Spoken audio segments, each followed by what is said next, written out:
Hello, greetings once again from Waveland. I've had some requests to respond to people who are feeling anxious or overwhelmed by news and television and social media and printed information about the state of the world as we watch day to day and are consumed and bombarded with all sorts of information from a whole array of sources and platforms. I mean, the sad thing is this can actually affect our psyche, our well-being.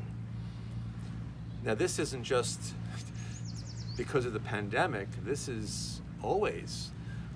We know the expression, you become what you think about, or you become what you eat, right? You are what you eat. Perhaps you've heard that. Well, we consume a lot more than just food, but we may not be as aware.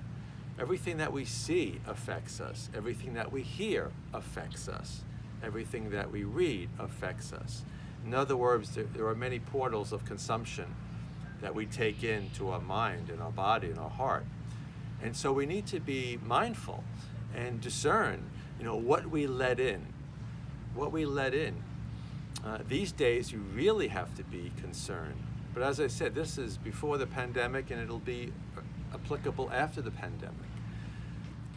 So it reminds me of a beautiful teaching that Thich Nhat Hanh gave. I was at a workshop a number of years ago. Thich Nhat Hanh, the wonderful Vietnamese Buddhist monk and master, he said it's all about being mindful of what you consume in all different forms. Food is just one of them.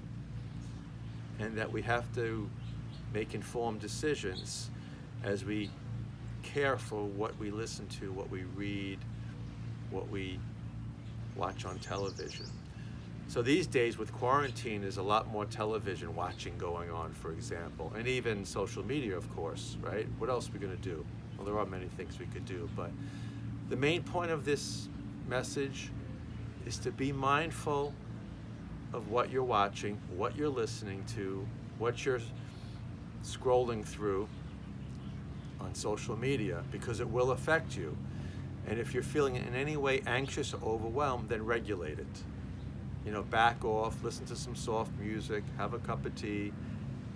You can create the experience that you want, but not if you put it in someone else's hands, such as social media, television, etc., etc.